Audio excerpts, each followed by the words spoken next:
Hello everyone, hope you are doing very well. अब हम start करने जा रहे हैं chapter 2 material cost. Already chapter 1 जो है introduction of cost and management accounting, वो हमने इन डिटेल समझ लिया है। होपफुली वो पूरा ही चैप्टर आपने अच्छे से समझ लिया होगा, पूरे ही वीडियो देख लिए होंगे, राइट। वो पूरा थ्योरेटिकल चैप्टर था। ये जो चैप्टर 2 मटेरियल कॉस्ट है, इसमें theory as well as practical दोनों ही इंपॉर्टेंट है। इसमें से थियरी पूछने के भी चांसेस है, एज वेल एज प्रैक्टिकल भी पूछ सकते हैं। ये जो chapter 2 to 5 right and chapter 7 का एक साथ वेटेज दिया है, जो अराउंड 40-45 मार्क्स का है, और इसमें से हम 5 to 10 मार्क्स का एक्सपेक्ट कर सकते हैं। इसमें से प्रैक्टिकल क्वेश्चन भी फ्रीक्वेंटली आते हैं, और स्पेसिफिकली क्वेश्चन 1 जो कंपलसरी रहता है, उसमें ये चैप्टर 2 मटेरियल कॉस्ट का क्वेश्चन एक्सपेक्ट कर सकते हैं। और इसमें से कई बार थियरी भी पूछी गई है, आपके अटेम्प्ट में भी ये पूछ सकता है, राइट। इसमें प्रैक्टिकल और थियरी दोनों का ही कॉम्बिनेशन हमारे लिए काफ़ी इंपॉर्टेंट है एग्जाम पॉइंट ऑफ व्यू से, एज वेल एज हमारे अंडरस्टैंडिंग के लिए भी दोनों ही जरूरी बनेंगे, राइट। तो हम दोनों ही यहाँ पर कवर अप करेंगे। तो चलिए स्टार्ट करते हैं। मटेरियल कॉस्ट मटेरियल है, काफ़ी इंपॉर्टेंट पार्ट होता है कोई भी मैन्युफैक्चरिंग इंडस्ट्री के लिए, राइट। इवन सर्विस इंडस्ट्री, उसमें भी छोटे मोटे मटेरियल्स का तो यूज़ किया ही जाता है। तो वो जो मटेरियल है उसका कॉस्ट क्या होगा, वो हमें यहाँ पर असर्टेन करना है। क्या क्या चीज़ें, क्या क्या पॉइंट्स उसमें ध्यान में रखने हैं, उसकी प्रोसीजर्स कैसे रहती है मटेरियल को रिसीव करने के लिए, मटेरियल को इश्यू करने के लिए। तो वो सारी प्रोसीजर क्या होती है, उसमें वेस्टेज हो सकता है, स्क्रैप हो सकता है, तो वो सब कुछ हम यहाँ पर समझेंगे। और मटेरियल को कंट्रोल कैसे किया जा सकता है, वो भी हम इस चैप्टर के अंदर कवर अप करेंगे, क्योंकि मटेरियल है वो काफ़ी इंपॉर्टेंट पार्ट है। स्पेसिफिकली जो मैन्युफैक्चरिंग इंडस्ट्री है, उसमें सबसे बड़ा कॉस्ट का एलिमेंट हो सकता है जो मटेरियल है वो, राइट। इसीलिए उसको कंट्रोल करना, उसको असर्टेन करना, उसका अकाउंटिंग रिपोर्टिंग वगैरह करना काफ़ी इंपॉर्टेंट हो जाता है, राइट। तो वो सब कुछ हम यहाँ पर कवर अप करने वाले हैं। मटेरियल दो टाइप के हो सकते हैं, direct material as well as indirect material. Direct material मतलब कि जो मटेरियल का फिनिश गुड्स बनाने में काफ़ी सिग्निफिकेंट पार्ट है, राइट, वो डायरेक्टली इंपैक्ट करता है फिनिश गुड्स को, तो उसे डायरेक्ट मटेरियल कहा जा सकता है। उसकी इकोनॉमिकल वैल्यू जो है वो सिग्निफिकेंट होगी, इंपॉर्टेंट होगी। जबकि इनडायरेक्ट मटेरियल है वो छोटी मोटी चीज़ें होती है, कई बार ऑयल ग्रीस वगैरह ऐसी चीज़ें होती है जो यूज़ की जाती है, बट उसके कोई सिग्निफिकेंस नहीं होता, वो इतना इंपॉर्टेंट नहीं होता, उसकी इकोनॉमिक वैल्यू काफ़ी कम होती है फिनिश गुड्स बनाने में, इसीलिए उसे इनडायरेक्ट मटेरियल कहा जाता है, राइट। तो मटेरियल कॉस्ट जो डायरेक्ट और इनडायरेक्ट है, वो हम यहाँ पर कवर अप करने वाले हैं। तो चलिए ये समझते हैं। इंट्रोडक्शन सबसे पहले दिया हुआ है पेज नंबर 2.2 पर। We have acquired basic knowledge about the concepts, objectives, advantages, methods and elements of cost. We shall now study such each element of cost separately, beginning with material cost. जितने भी cost element है वो हम यहाँ पर individually समझने वाले हैं। Material, labour and overheads, chapter 2, 3 and 4। The general meaning of material is all commodities or physical objects used to make the final product. जो भी फिजिकल ऑब्जेक्ट यूज किया है, कमोडिटीज का यूज किया है, जो फाइनल प्रोडक्ट बनाने के लिए नेसेसरी है, उसे मटेरियल कहा जा सकता है। इट मे बी डायरेक्ट और indirect. Direct material, materials cost of which can be directly attributable to the end product for which it is being used in an economically feasible way. Indirect materials, those materials which are not directly attributable to a particular final product. क्योंकि कई बार वो जो indirect material है वो same quantity में से बहुत सारे अलग अलग प्रोडक्ट में यूज किया गया है, वो directly attributable to the final product नहीं है, इसीलिए उसे इनडायरेक्ट मटेरियल कहा जाता है। Direct material constitute a significant part for manufacturing and production of goods. Being an input and a significant cost element, it requires adequate management attention. Cost control starts from here, and for this purpose it is necessary that the principle of 3 E's, economy, efficiency and effectiveness, that is economy in procurement, efficiency in handling and processing the material and effectiveness in producing desired output as per the standard, is also applied for this cost element. ये सबसे पहला cost element है, तो यहाँ पर cost control करना जरूरी है। तो उसी कॉस्ट कंट्रोल के लिए 3 E's है, economy, efficiency and effectiveness. Economy मतलब कि जो भी गुड्स परचेस कर रहे हैं, जो भी मटेरियल परचेस कर रहे हैं, वो सबसे हो सके उतना चिपेस्ट प्राइस पर मिलना चाहिए। कॉस्ट एफिशिएंट होना चाहिए, कॉस्ट उसकी काफ़ी कम होनी चाहिए। सेकेंड, एफिशिएंसी, जो भी मटेरियल यूज करते हैं वो हमें ऑप्टिमल उसका यूज करना है, राइट। उसमें कोई भी स्क्रैप वेस्टेजेस ना हो, वो हमें ध्यान में रखना है, वो कुछ भी खराब ना हो, वो हमें ध्यान में रखना है, राइट। उसको हैंडलिंग करने में और प्रोसेस करने में काफी एफिशिएंटली ऑप्टिमम यूटिलाइजेशन होना चाहिए, वो हमें ध्यान में रखना है। एंड थर्ड, इफेक्टिवनेस, वो जो मटेरियल का यूज करके जो हमें फाइनल गुड्स, जो फिनिश गुड्स आउटपुट मिल रहा है, वो इफेक्टिव होना चाहिए, परफेक्ट होना चाहिए, जैसा हमें चाहिए उसी तरीके का होना चाहिए, तो उसे इफेक्टिवनेस कहा जाएगा। सो मटेरियल है वो इकोनॉमिक, इफिशिएंट एंड इफेक्टिव होना चाहिए, इस तरीके का अगर मटेरियल होगा तो हम कॉस्ट कंट्रोल कर पाएंगे, हम कॉस्ट को मैनेज कर पाएंगे। Importance of proper handling recording and control of material are as follow. ये आपका क्वेश्चन बन सकता है कि क्या इंपॉर्टेंस है recording and control of material. Material को रिकॉर्ड करना, राइट, प्रॉपरली रिकॉर्ड करना और उसके ऊपर कंट्रोल करना जरूरी है, क्योंकि उससे फाइनल प्रोडक्ट की क्वालिटी और प्राइस डिपेंडेबल होता है। और तो और उसका रिकॉर्ड रखेंगे तभी तो प्रोडक्शन है वो कंटिन्यूअसली हो पाएगा कि कितना मटेरियल अवेलेबल है, कि जिस हिसाब से हम प्रोडक्शन प्लान कर पाए, या फिर जो प्लान किया है प्रोडक्शन उसके लिए क्या क्या मटेरियल रिक्वायर्ड है, क्या वो मटेरियल अवेलेबल है या नहीं, वो हमें देखना होगा, राइट। फिर उसको स्टॉक हैंडल करता है, अगर स्टॉक हमने ले लिया तो उसको हैंडल भी करना होगा, उसमें कुछ भी गड़बड़ ना हो, राइट, वो प्रॉपरली स्टोरेज करना उसको वो सब कुछ भी चीज़ें नेसेसरी होती है, उसमें से कुछ वेस्टेजेस ना हो, वो सारी चीज़ें भी जरूरी है। और उसके लिए हमें इन्फॉर्मेशन, इन्वेंटरी कितनी पड़ी है वो भी हमें ध्यान में रखना होता है, इन्फॉर्मेशन भी चाहिए होती है। इसके लिए हमें प्रॉपरली रिकॉर्ड और कंट्रोल करना मटेरियल को वो जरूरी बन जाता है, उसका ये सारे इंपॉर्टेंस है। तो ये अब इन डिटेल देखते हैं। Quality of final product, the quality of output depends on the quality of inputs. Input कैसे है, उसी के ऊपर आउटपुट डिपेंडेबल है, इसीलिए इनपुट को हमें अच्छे से हैंडल करना है, उसको प्रॉपरली कंट्रोल करना है। Price of the final product. Material constitute a significant part of any product and the cost of final product is directly related with cost of material used to produce the product. Material है वो one of the most important element of cost है, इसीलिए जो material की price है वो directly affect करेगी final product की प्राइस क्या रहेगी। तो मटेरियल की कॉस्ट है वो हो सके उतनी कम होनी चाहिए, उसको हमें ध्यान रखना रहेगा। Production continuity. The production firms need to ensure that production process runs smoothly and should not be paused for the want of materials. In order to avoid production interruptions, an adequate level of stock material should be maintained. Production continuity होनी चाहिए, material नहीं है उस वजह से production बंद नहीं होना चाहिए, मटेरियल इनफ होना चाहिए ताकि प्रोडक्शन है वो कंटिन्यूअसली चलता रहे, राइट, अदरवाइज बहुत सारे नुकसान हो सकते हैं। तो मटेरियल जो है वो इनफ होना चाहिए, जितना प्रोडक्शन का प्लान है उस हिसाब से मटेरियल अवेलेबल होना चाहिए, तभी तो उसके लिए भी इंफॉर्मेशन होनी चाहिए कि कितना मटेरियल अवेलेबल है, वो अगर रिकॉर्ड किया होगा तभी पता चलेगा, और उसके ऊपर कंट्रोल करना भी जरूरी बन जाएगा। Then cost of stock holding and stock out. An entity has to incur stock holding cost in the form of interest and or opportunity cost for the fund used. Stock handling losses like evaporation, obsolescence, etc. Stock को handle करना जरूरी है। अब stock आप purchase करके रखेंगे तो वो परचेस फ्री में तो नहीं होगा, उसके लिए अपने पैसे दिए होंगे, तो वहां पर आपका फंड ब्लॉक हो जाता है। वो फंड शायद हो सकता है कि आपने लोन लेकर लिया है तो वहां पर आपको इंटरेस्ट पे करना पड़ता है, या फिर क्या हो सकता है कि आपके पास फंड रिजर्व फंड पड़ा था तो वो आपने इन्वेस्ट किया है इन द इन्वेंटरी, राइट, तो आप दूसरी जगह पर वो इन्वेस्ट नहीं कर पाए, सो वहां पर आपने कुछ बेनिफिट फॉरगॉन किया तो अपॉर्चुनिटी कॉस्ट हो सकता है, तो ये स्टॉक होल्डिंग कॉस्ट है। तो स्टॉक होल्डिंग कॉस्ट भी नेसेसरी हो जाएगा, तो कितना मटेरियल है इस हिसाब से होल्डिंग कॉस्ट है वो चेंज होता रहेगा। इवन रेंट है, इंश्योरेंस ऑफ द इन्वेंटरी है, वो सब कुछ भी यहाँ पर कवर अप हो सकता है, राइट, तो वो ध्यान में रखना है। और स्टॉक को हमने वेयरहाउस में रखा है तो उसमें इवापोरेशन या ऐसा नॉर्मल लॉसेस हो सकते हैं, तो वो भी हमें ध्यान में रखना है, वो ऑब्सोलेट ना हो जाए, एक्सपायर ना हो जाए, वो भी हमें ध्यान में रखना होगा। Understocking causes in loss of revenue due to stock out and breach of commitment. Understocking अगर है, स्टॉक आपका इनफ नहीं है टू कंटिन्यू द प्लान, तो वो वहां पर ये स्टॉक आउट की सिचुएशन कही जाती है कि स्टॉक इनफ नहीं है टू कंटिन्यू द प्रोडक्शन, तो वो स्टॉक आउट कहा जाता है। अब स्टॉक आउट होगा तो क्या होगा कि शायद आप अपने जो कमिटमेंट्स है, कस्टमर्स को बोला था कि भाई इतनी डेट तक आप उनका ऑर्डर फुलफिल कर देंगे, बट अब मटेरियल नहीं अवेलेबल है इसीलिए आप प्रोडक्शन नहीं कर पाएंगे, और जो कस्टमर का रिक्वायरमेंट है, उनको जो ऑर्डर लिया था, कमिटमेंट दिया था, वो फुलफिल नहीं कर पाएंगे, तो वहां पर इमेज, रेपुटेशन और कस्टमर्स को लॉस होने का चांसेस बन जाएगा, इसीलिए मटेरियल को प्रॉपरली कंट्रोल करना, रिकॉर्ड करना जरूरी बन जाएगा। Then wastage and other losses. While handling and processing of materials, some wastage and losses arise. Based on the nature of material and process, these are classified as a normal and abnormal for efficient utilization and control. आपने material purchase किया तो वहां पर vestiges, losses होने का पूरा chances है।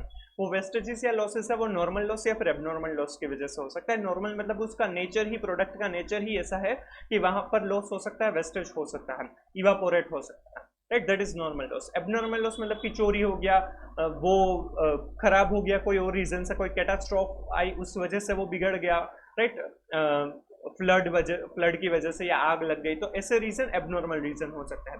तो नॉर्मल और एबनॉर्मल दोनों ही रीजन से वेस्टेजेस लॉसेस हो सकते हैं, तो उसको भी हमें ध्यान में रखना होगा कि वो लॉसेस हो सके उतने कम हो। Regular information about resources, regular and updated information on availability and utilization of materials are necessary for the entity for timely and informed decision making. आपको अगर रेगुलर और अपडेटेड इन्फॉर्मेशन मिलेगी तो पता चलेगा कि क्या हमें मटेरियल परचेस करने की जरूरत है, क्या कितना मटेरियल रखना है, प्रोडक्शन का क्या प्लानिंग है, उस हिसाब से इनफ मटेरियल है या नहीं, तो वो सब कुछ आप कर पाएंगे अगर आपको properly recorded information regularly updated मिलती रहेगी तो, राइट। तो उसके लिए भी रिकॉर्डिंग और कंट्रोल का इंपॉर्टेंस बन जाएगा। तो यहाँ पर हमें ये 6 इंपॉर्टेंस बताए हैं regarding proper recording and control of material. ये आपको एज ए क्वेश्चन पूछ सकते हैं। सबसे पहले quality of final product, quality जैसा ही है price of the final product, quality and price of the final product, ये सबसे पहले दो आपके इंपॉर्टेंस बन जाएंगे। सेकंड, प्रोडक्शन कंटिन्यूअसली होना चाहिए तो उसके लिए मटेरियल जरूरी है। फिर कॉस्ट ऑफ स्टॉक हैंडलिंग और holding and stock out. Fifth, wastage and scraps और wastage and other losses. And sixth, regular information about resources, right. ये आपको as a question theoretical question पूछ सकते हैं, बट इजी है। Material control.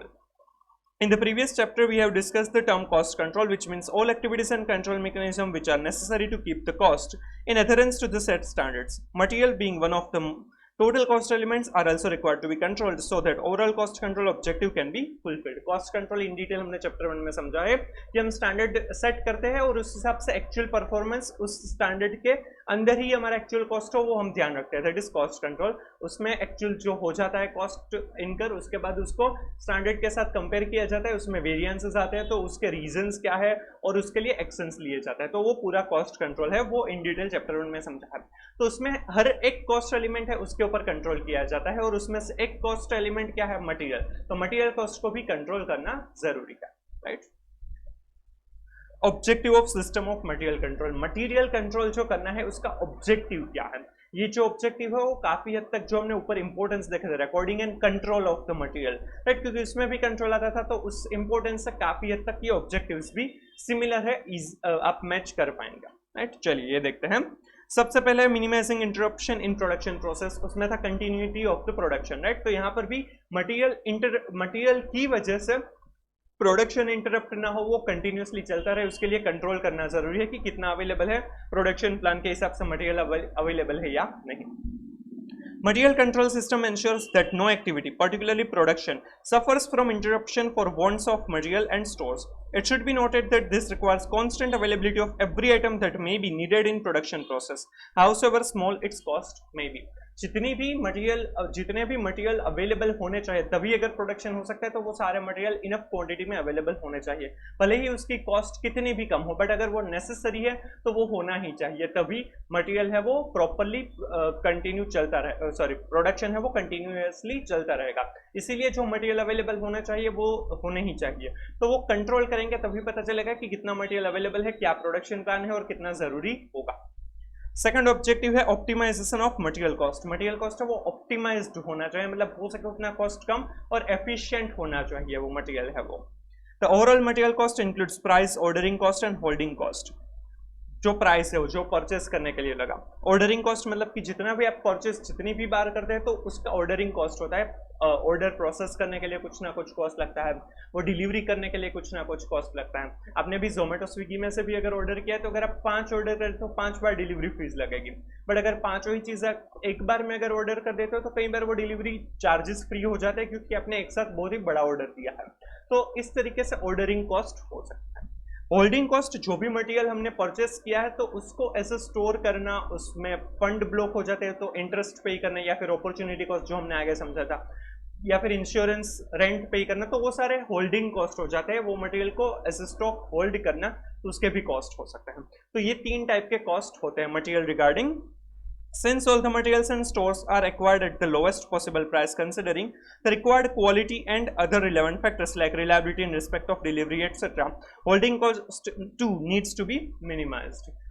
जो भी मटेरियल है वो हो सके उतने कम प्राइसेस में परचेस किया जाता है विथ रिक्वायर्ड रीजनेबल क्वालिटी जो आपको चाहिए, राइट, उस हिसाब से और दूसरे भी एलिमेंट्स को देखा जाता है, राइट, और हो सके उतना होल्डिंग कॉस्ट भी आप मिनिमाइज करते हैं। अब बेस्ट कॉस्ट किस तरह से होगा, इकोनॉमिक सबसे क्या होगा वो हम आगे, एक हमें कॉन्सेप्ट आएगा EOQ, right, economic order quantity, वो हम समझेंगे तब ये पूरा आपको कॉन्सेप्ट अच्छे से समझ में आ जाएगा। फिर है रिडक्शन इन वेस्टेजेस, वेस्टेजेस को हमें हो सके उतना कम करना है, ये हमारा ऑब्जेक्टिव है। मटेरियल को कंट्रोल करेंगे तो पता चलेगा कि कौन सी आइटम ऑब्सोलेट हो रही है, एक्सपायर्ड हो गई है, राइट, एक्सपायर होने के चांसेस है, तो वो सारी चीजों का पहले यूज किया जाएगा, वो हम कंट्रोल करेंगे, ध्यान देते रहेंगे तभी पता चलेगा। ये इंपॉर्टेंस में भी ये पॉइंट था, right. Material control system has an objective of avoidance of unnecessary losses and wastages that may arise from deterioration in quality due to defective or a long storage or from obsolescence. It may be noted that losses and wastages in the process of manufacture are a concern of the production department.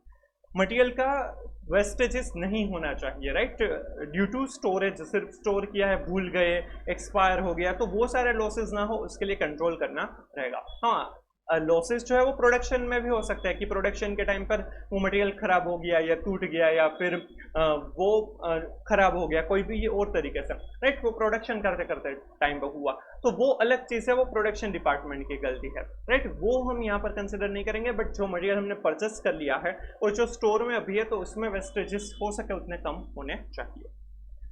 Adequate information जरूरी है, तभी कितना purchase करना है, order देना है, वो सब कुछ हमें पता चलेगा। The system of material control maintains proper record to ensure that reliable information is available for all items of materials and stores. This not only helps in detecting losses and pilferages but also facilitates proper production planning. Right, सिर्फ अगर information होगी, अगर recorded information है तो उसको हम physical inventory कितनी है उनके साथ मैच कर सकते हैं। फिजिकल हमने काउंटिंग किया और उसको मैच करेंगे रिकॉर्डेड इंफॉर्मेशन के साथ, उसमें अगर कोई भी डिफरेंस है तो वो डिफरेंस के रीजंस क्या है, क्या कोई भी गुड्स है वो पिलफरेज चोरी हो गया, ऐसा कुछ है तो वो हमें पता चलेगा, राइट। तो इसके लिए इन्फॉर्मेशन हमारे लिए जरूरी बन जाएगी, वो इन्फॉर्मेशन हमारे पास होनी ही चाहिए। और तो और हमारे पास कितना मटेरियल है उस हिसाब से हम प्रोडक्शन प्लानिंग वगैरह भी कर पाएंगे, तो ये इन्फॉर्मेशन होना जरूरी है, मटेरियल कंट्रोल हमें करना जरूरी है, तो मटेरियल कंट्रोल करने के लिए भी इंफॉर्मेशन होनी चाहिए। And last, completion of order in time. Proper material management is very necessary for fulfilling orders of the firm. This add to the goodwill of the firm. अगर कस्टमर को कोई भी कमिटमेंट दिया है, ऑर्डर इतने time में दे देंगे, तो वो अगर कमिटमेंट दिया हुआ है तो इनफ मटेरियल वो ऑर्डर को कंप्लीट करने के लिए, प्रोडक्शन कंप्लीट करने के जरूरी होगा, तो वो कंट्रोल करेंगे तो वो पता चलेगा कि कितना मटेरियल है, राइट, और हम कितने टाइम में वो कमिटमेंट किस तरीके से कंप्लीट कर सकते हैं। वो अगर हम टाइमली कंप्लीट कर देंगे, टाइमली ऑर्डर सर्व कर देंगे, तो क्या होगा कि कस्टमर सेटिस्फाई होगा और वो हमारा लाइफ टाइम कस्टमर हमारा बन सकता है, राइट। इसीलिए completion of order in time, उसके लिए भी कंट्रोल नेसेसरी है, तो वो भी एक ऑब्जेक्टिव बन जाएगा। तो यहाँ पर हमें 5 ऑब्जेक्टिव बताए गए हैं। सबसे पहले minimising interruption in production process, interruption नहीं होना चाहिए, इनफ क्वांटिटी ऑफ गुड्स होने चाहिए। फिफ्थ अगर देखें तो वो भी उसी तरीके का है, completion of order in time, तो वो आप ये दोनों आप एक साथ याद रख सकते हैं, राइट। फिर थर्ड जो था optimisation of material cost, material cost है वो हो सके उतना कम होना चाहिए, राइट, हमें ऑप्टिमाइज करना है मटेरियल कॉस्ट को। और ये जो रिडक्शन इन वेस्टेज है उसको भी साथ में याद रख सकते हैं कि वेस्टेजेस भी कम होने चाहिए, क्योंकि वेस्टेजेस से भी कॉस्ट बढ़ेगा आपका। एंड एडिक्वेट इन्फॉर्मेशन, और इनफ इन्फॉर्मेशन चाहिए। जो हमने इंपॉर्टेंस देखा था तो उसमें भी ये सारे पॉइंट्स थे, right. Price of the final product है वो फर्क पड़ेगा, तो ऑप्टिमाइजेशन ऑफ कॉस्ट उसके साथ कंसिडर कर सकते हैं। Production continuity, minimising interruption of the production, right. फिर कॉस्ट ऑफ स्टॉक होल्डिंग जो था वो भी आपने ऑप्टिमाइजेशन ऑफ कॉस्ट में समझा। वेस्टेजेस एंड अदर लॉसेस, वहाँ पर ऑब्जेक्टिव था as a reduction of wastages. And regular information, वो इंपॉर्टेंस है वहाँ पर था, एडिक्वेट इन्फॉर्मेशन चाहिए, वो भी एक ऑब्जेक्टिव था। तो ये objective of material control and importance of recording and control of material काफी सिमिलर है, बट दोनों ही आपको सेपरेटली क्वेश्चन पूछ सकते हैं, तो आपको याद रख के जाना चाहिए, ईजी है, राइट, बट इंपॉर्टेंट है। चलिए फिर requirement of material control. Material control requirements can be summarised as follow. Material control के लिए क्या क्या चीजें जरूरी होगी? Proper coordination of all departments involved with finance, purchasing, receiving, inspection, storage and accounting and payment.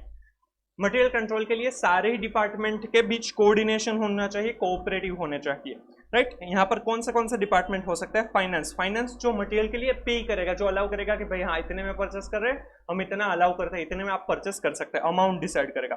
Purchasing department है, वो supplier के साथ डिस्कस करेगा कि क्या क्वांटिटी, कितनी क्वालिटी, कैसी क्वालिटी रहेगी, क्या प्राइसेस रहेगी, राइट। वो नेगोशिएट करेगा विद द सप्लायर, राइट। और जो स्टोर डिपार्टमेंट या यूजर डिपार्टमेंट की जो नीड है उसके हिसाब से वो परचेस करेंगे, राइट।